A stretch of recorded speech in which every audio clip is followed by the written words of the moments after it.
Hello and welcome back to Planets and Problems, the astrology podcast by two girls that are not astrologists. I'm Ayesha. I'm Atalia. I'm a Virgo. I'm a Sagittarius. Nailed it. Nailed it. So like next time we just need a bit more like energy, yeah? No, that is actually so true. We do. How are you? I'm good. How are you? I'm good. What do you have to tell me? So, one thing that I've been looking at this week, obviously we look at astrology shit for the podcast. So, I came across a TikTok that was talking about how when you're a child, you are your moon sign and you grow up into becoming your rising sign. Like when you develop as a person, as you get older and you do self-development and stuff, you actually become your rising sign. Right. And obviously overall you use sun sign as well. That'll be that's just like a throughout. constant thing. Like there's no escaping that, 'cause obviously some people have like their like deeply rooted traits that are like you can't change. Yeah. Okay. And I thought that relates to me so much because first of all, my moon sign is a Capricorn. And Capricorn's, you know, detached, not very many emotions, etc. Well, that's just the stereotype, which was definitely me as a child.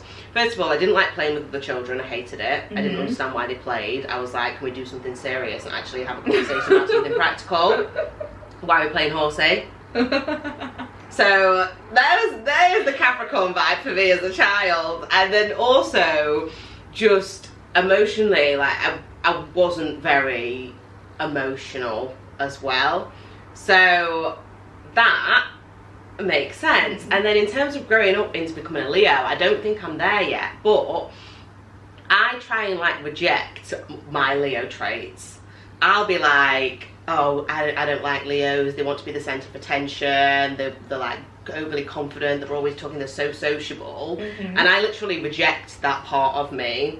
And I always make out that I'm this person that like, oh, I don't want anyone to see me. I don't want anyone to I'm like. this cool girl. Not yeah, I want to live the low life. Yeah.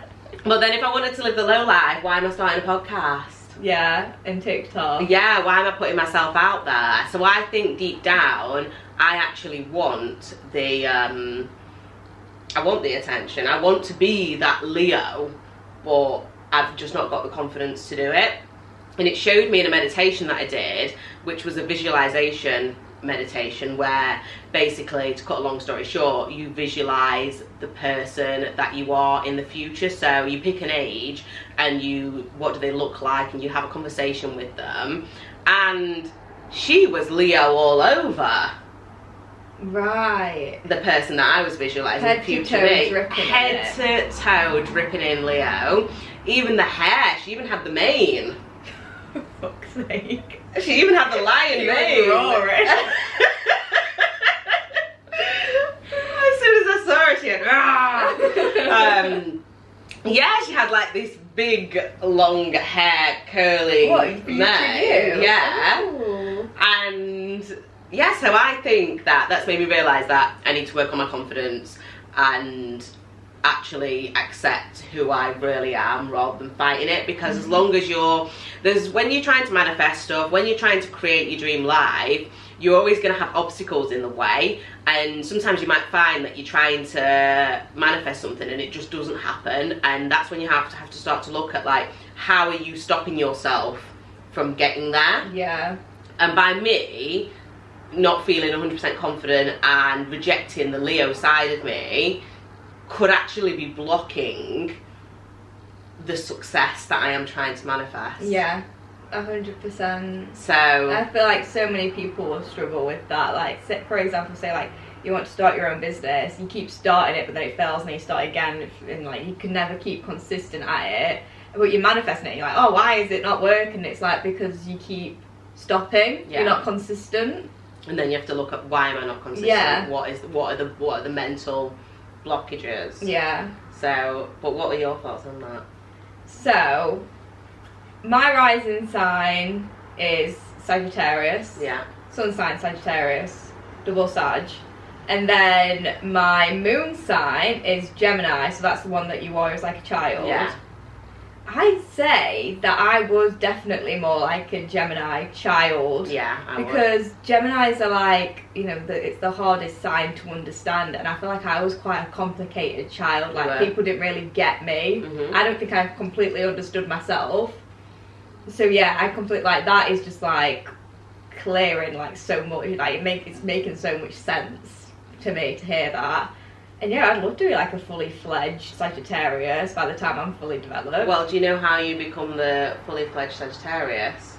What, to tap into my Gemini confused child self? No. Right? Well, in a way, as we were talking about in the other episode, about like your anxiety, about not being, and you were saying like, well, who would I be if, you know, I didn't have anxiety and I was this fully adventurous Sagittarius, like what would my life be like?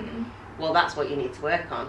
Yeah. That's what you need to actually, that's your blockage, and that is that's what you'll become. So that's how you become the fully fledged Sagittarius, is by working on that. Right. Yeah. Okay. Very interesting. It is really interesting. Like, definitely have a think about that one, guys at home. Yeah. Like, we've got a studio audience. What have you got for me? What I've got for you, I've just received a text from my boyfriend of his birth time.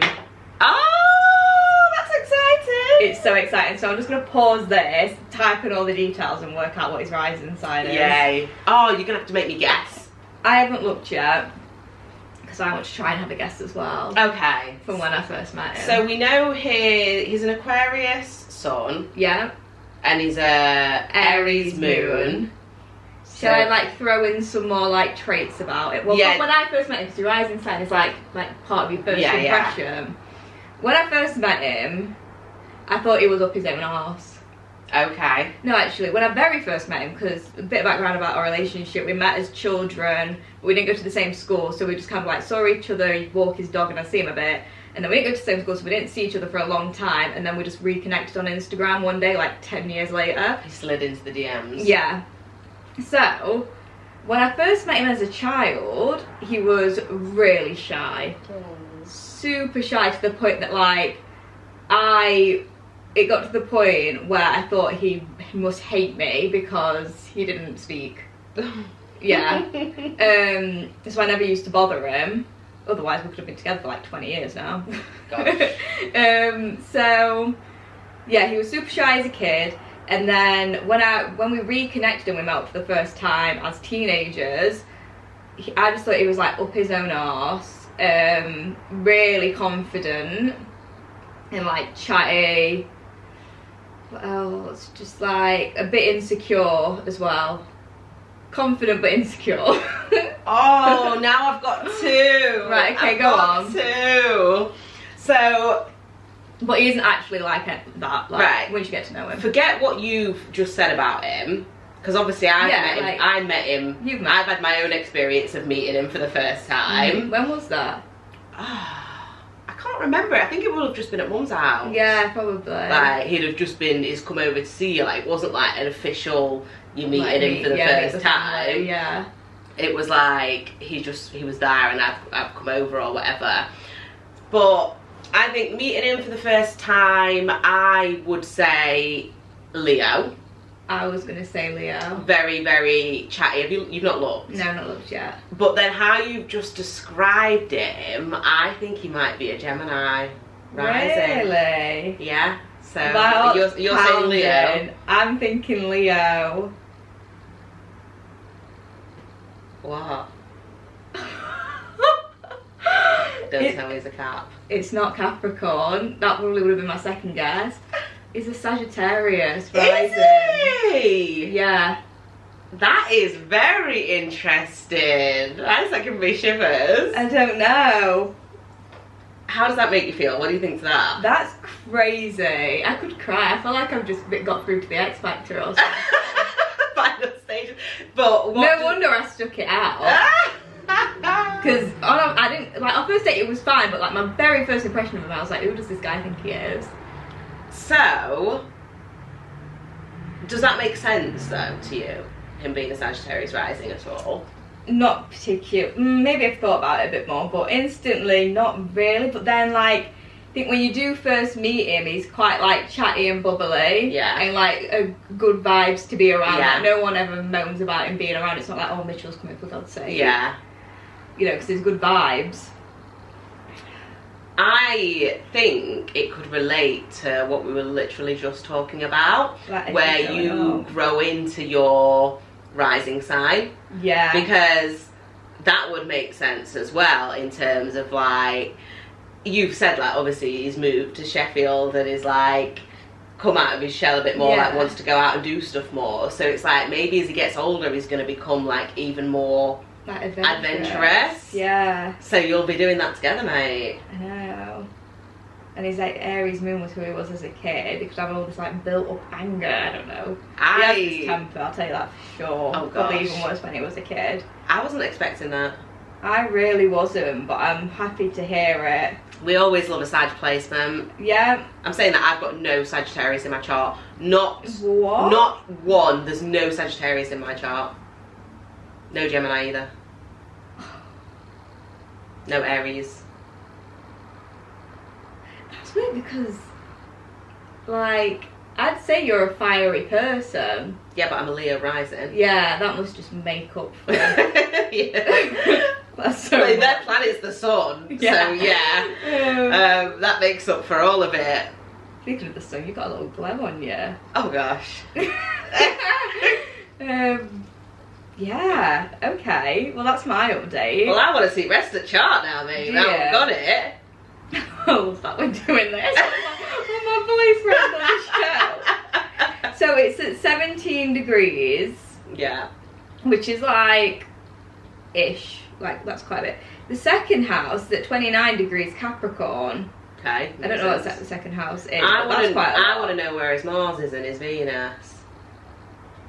Right, Mars, Pisces. Okay. So that's like the sex planet action. Physical. And then love, Venus, Capricorn. Interesting. What the hell does that mean? What if your Capricorn's in Venus? Surely that's not good. We never like to see a Capricorn placement. Right. I've got a lot of Capricorn placements. That's missing out on my Sagittarius placements on Capricorn.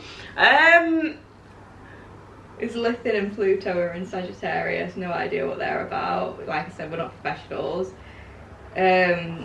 He's got some more Aquarius and Saturn and Uranus.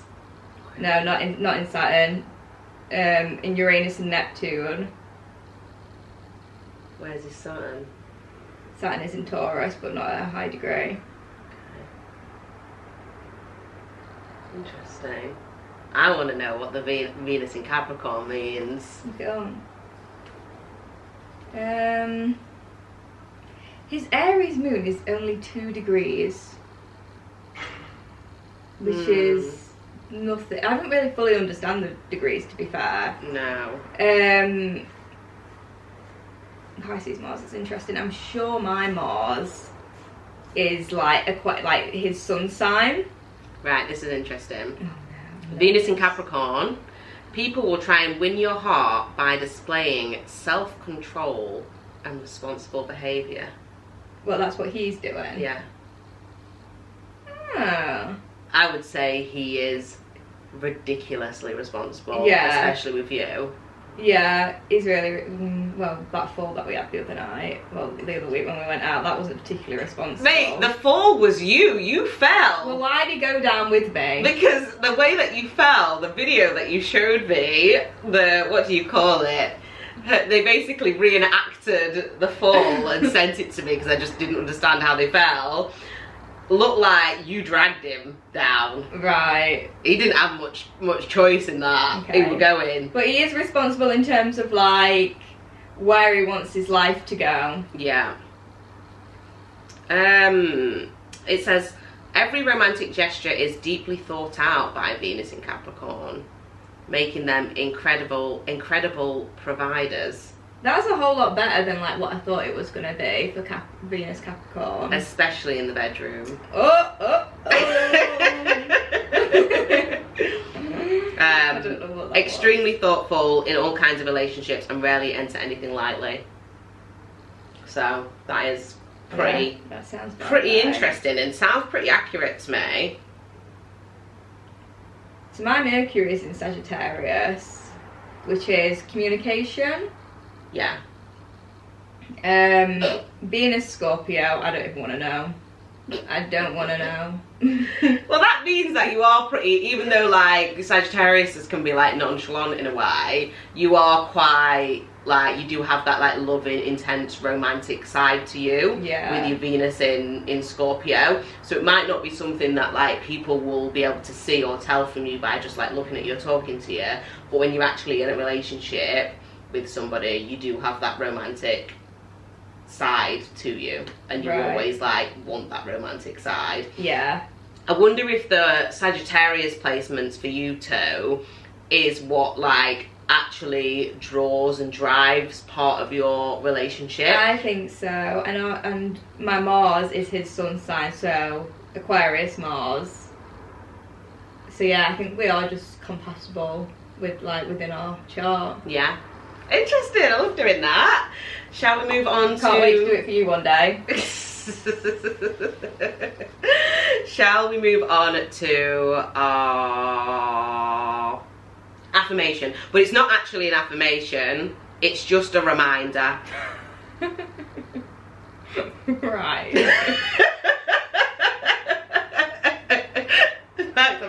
Just remember, you're off camera, mate. The sun is shining. Sorry. Can't deal. Right. Right. So, this is just a reminder. If it were impossible, you would have never have had the vision. So this is when you're looking and you've got self-doubt and you're looking into the future and things that you want, and I always talk about creating your dream life.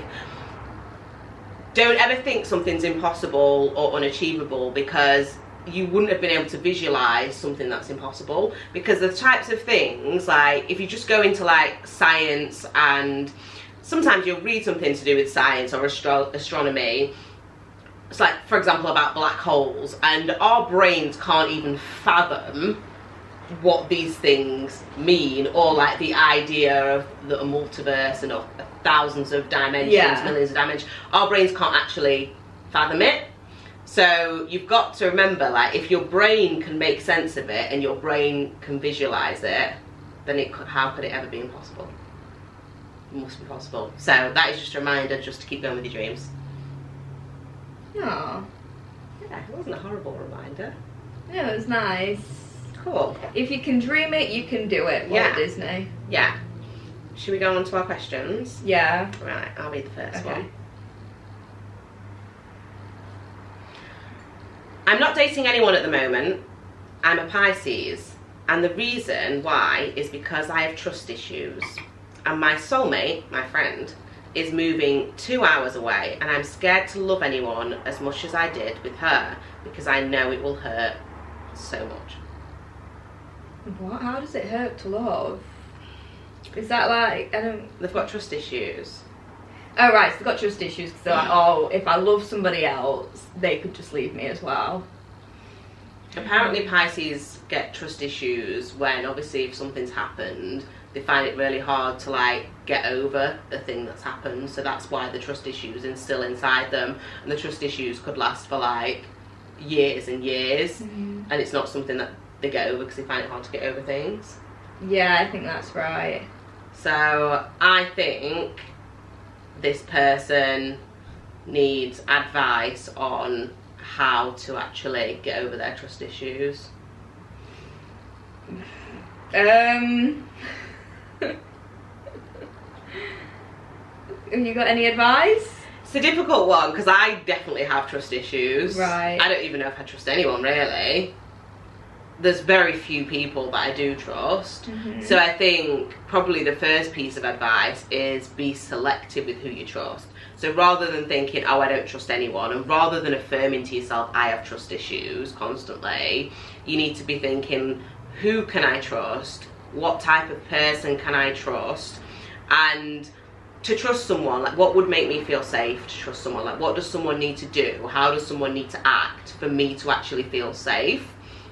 And you know, I always tell everyone to journal, get your notepad out. Write your list. Write your list of that. You know, what can I do, what can someone do to make me feel safe? And then you might realise that there is someone in your life that ticks those things off, but you're just not allowing yourself to trust them. Yeah, sort out your boundaries. Pisces and their red flags, it's like they're fucking colourblind. So you think they're drawn to like these types of people it's that not they can't even trust? that. They might meet someone and they might be showing them all these signs of, I'm not a person you should fucking trust. Yeah. But they just try and see past it. Yeah, and then something happens, and then they've got trust issues because they've ignored the red flags. Yeah. Basically, what I'm saying is, when you meet somebody, just try and consider that you always need to decide in your head, is this person trustworthy? Like in the back of your mind, just be like, right, what are my boundaries? Like, just if there's something that you think not so sure about, that flag it straight away. Don't just think we'll see how it pans out. Yeah. Basically, what I'm saying is just be careful who you let in. Yeah. Because you only want to trust a few people, but you do want to have those people that you do trust. Yeah. You know, even if it is just one or two people, because you need to be able to tell people things, you need to be able to talk to people. Yeah, there's definitely people out there that you can trust. Yeah. Don't push away people that, you know, are trustworthy as well. I would do the journal work, and then obviously, as Talia's just said, make sure you look out for them red flags. Yeah. And there you go. I'm a Leo dating a Capricorn. I know. Don't roll your eyes. Immediately, you know there's a problem there. I love him, and we have so much in common. He is amazing, but when he's going through something, he really shuts down and pushes me away. We've been dating for like 7 months. He's always supportive and hears me out when I have a problem. He just isn't open when he's going through something, and I feel stuck as of what to do. Okay. Leo and Capricorn, that is an interesting combination. Yeah, how does that work?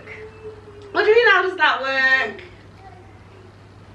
They're just opposites. Do you think? No, not opposites, but like, it's just like two different categories of people. Like, it's like they're parallel to each other and they're never gonna meet. But then sometimes what you don't have inside you is what you're attracted to. So, you know, the Capricorn might be attracted to the Leo's self-confidence and ability to have fun.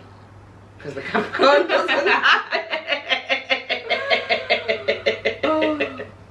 What a strange combo, but right, aside from that, they're getting on, they are compatible. They're in love, right? Are they actually getting on? Because it sounds like they've got a few issues. No, there's not. This is workable. We can work with this. I don't know. In fact, well, they love them so much. They're amazing. Yeah. But like, he's really supportive and like listens to him, wants to help with problems. But the only thing is, and you know, a lot of Capricorns will be able to relate to this, when they're going through something, they shut down, they struggle to talk about it, they just suffer in silence. That's the only issue they've got here. Yeah. You're trying to make out like it's something that is unmendable. Okay, no, it's not unmendable, you're right. I think that what you could do is you need to find a way to get the Capricorn to understand that you're there for them and make them feel safe in opening up. So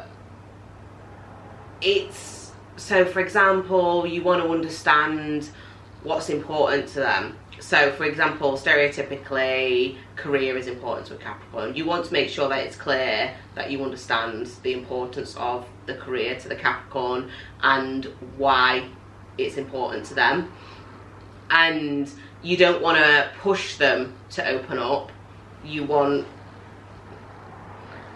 want to push them to open up. You want to create a place where they can open up.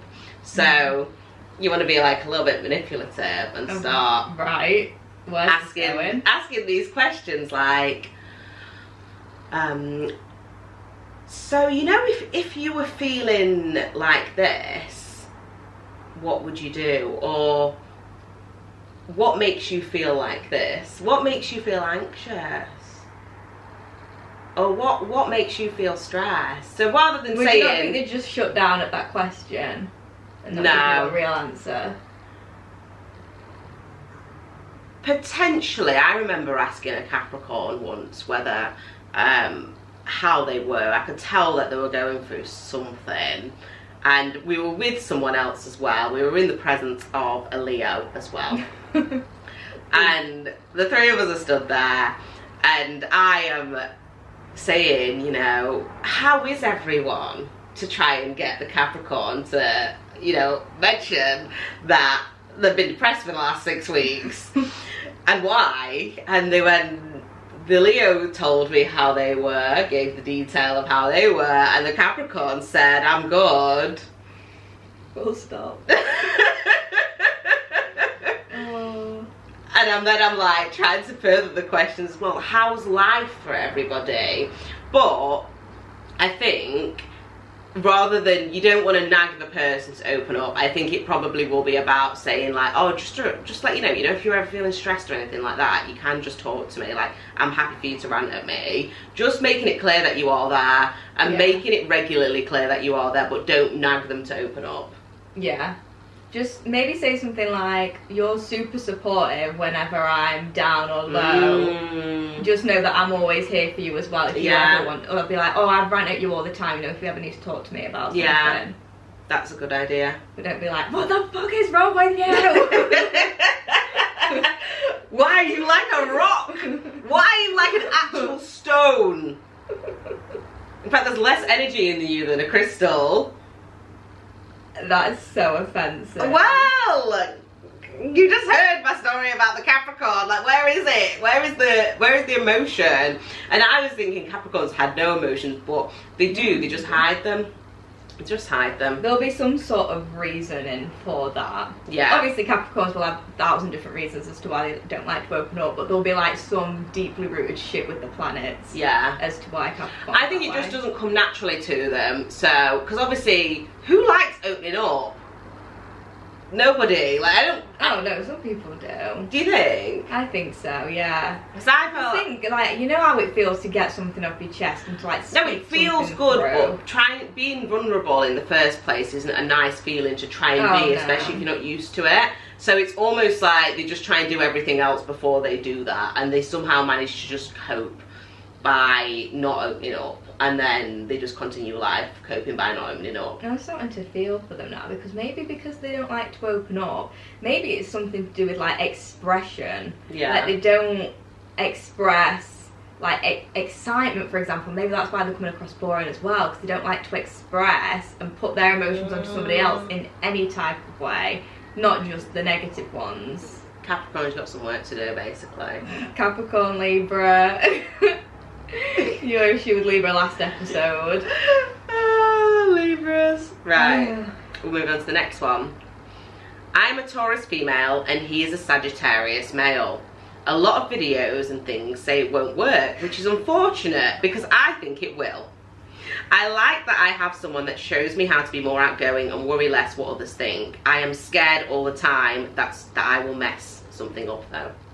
What was that last bit again? That they're scared all the time that they're going to mess something up. And what was the bit about the Sag? Oh, it was saying that I like that I have someone that shows me how to be more outgoing and worry less what others think. That's lovely. That is nice, isn't it? That's such a good thing for someone to bring out in you. Yeah. And I feel like Sagittarius can bring that out, because I feel like it's not that they don't worry, but they can come across as quite carefree.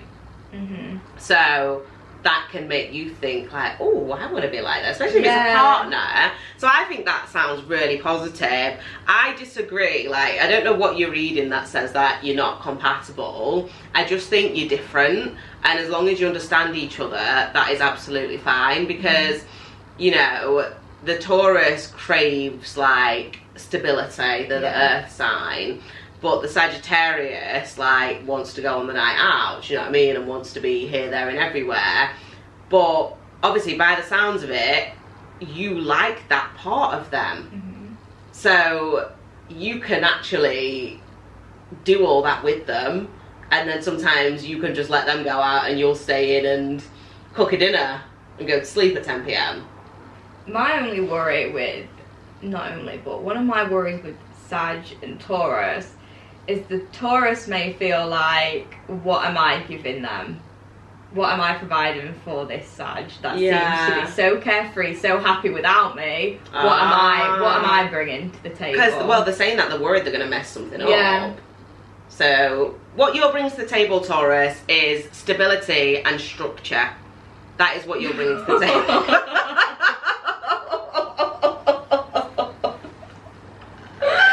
Oh, God. What's wrong with that? Because that's just so correct.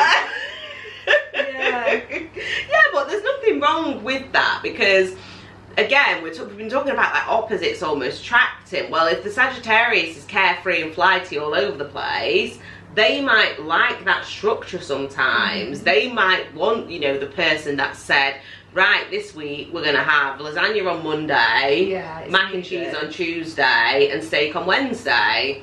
And they might like that part, because sometimes, you know, you look for what you don't have. So I think that, we don't say this very often, but this sounds really positive, and I don't think you should worry. I think you should just enjoy your Sag. Oh my God, yeah. I feel like that's the first one we've had where we've just been like, don't worry, you're all good. Yeah. Live your life. Cool. Shall we move on to our problem? Our planet Our problem. planet problem. Jesus. Okay, what do I want to ask you? Okay. Have I already mentioned this? I don't know. So, there's a study that says that people that are into astrology are less intelligent and more narcissistic. My question to you is, the reason that we all like astrology is because we're all just broken. Oh my God. I feel like people Is that just start question? watching. Oh, is the reason? Yeah, is the reason why we like astrology, is it because we're less intelligent, more narcissistic, we're basically just needing that, like, I don't even know, like, reassurance? No, because intelligence, I'm going to just take that one straight out of it, because I don't think you can measure intelligence based on an interest that someone has. You can't measure intelligence full stop. Okay. They're literally like, in psychology, there is no measurement of intelligence. Yeah, there you go then. Off. And you definitely can't measure it on what someone's interested in. Narcissistic, I don't think so. I can understand why people might think that, but when we're looking at astrology, we're not just looking at it for ourselves. We're looking at it about the other person. It definitely starts off that way though. Yeah. Definitely does, but you don't then become obsessed with yourself. No. You just become interested in how the different personality traits relate to the different star signs, and how you're compatible with your friends, family, etc., relationships. So I don't think it makes you narcissistic. I don't think it is narcissistic, because I think narcissism is literally like a lack of the ability to really think about anyone else but yourself and see anything from someone else's point of view. I don't think it does that. Right. But broken. I threw that one in there myself. That had nothing to do with the study. Broken, maybe, because I think sometimes, like, when you're seeking like acknowledgement, and when you're seeking, what's the word? You're trying to seek Clarification. validation. Right. I think, in your personality and the positives and negatives of your personality and someone else's. I think sometimes that can come from a place of lack and like a lack of confidence, and maybe things that you've been through, because you're looking, but actually you can see it as more self-development. Right. So rather than, you know, it just being broken people, I think it might actually be people that want to be the best versions of themselves.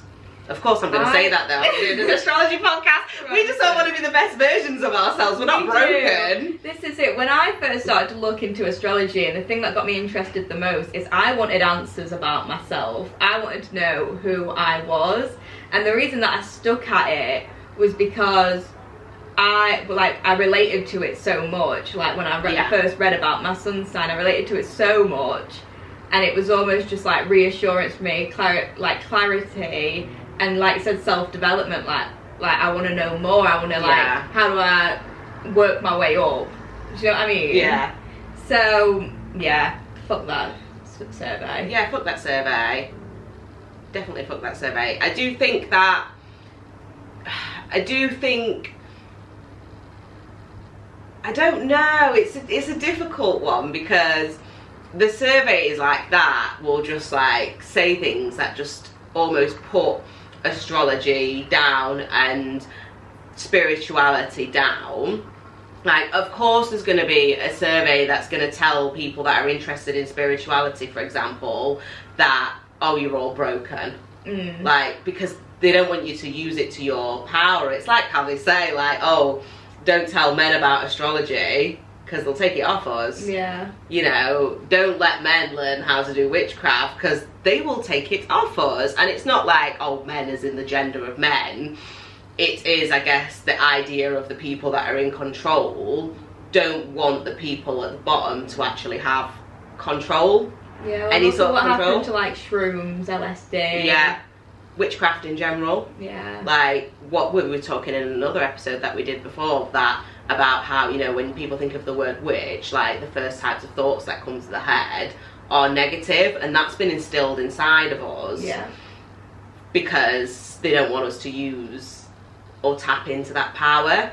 So I just feel like there's going to be a battle as more people become interested in spirituality and astrology. And it is skyrocketing more than ever. Yeah, and with the skyrocketing is going to come the negativity as well, and the people that are going to try and put you down for it. And but then, like, how can you, don't let anyone ever negate like your actual experiences that you've had, because I can sit here and talk about me manifesting this, this and this, and someone would go, oh, that's just a coincidence, that's not true. But then if my experience was I wrote something down and then it happened, why does that matter? No one's to tell me that that's not true. Yeah, don't let anyone try and tell you that anything is bullshit. Yeah. So, yeah. I think that brings us to the end of this week's episode, doesn't it? Yeah. Please email planetsandproblems@gmail.com to send us your questions. And don't forget to give us a 5-star rating and review, and subscribe to the YouTube channel as well. Is that everything? That is everything. Oh god. Thanks guys for watching, listening. It means so much. That did not sound genuine, mate. Do you know what? I feel like the more I try and sound genuine, the least, like, the shitter it comes out. Yeah. But I mean it. It's just I can't be serious because I'm a silly Sag. I genuinely, it means more than you know. When you listen to these.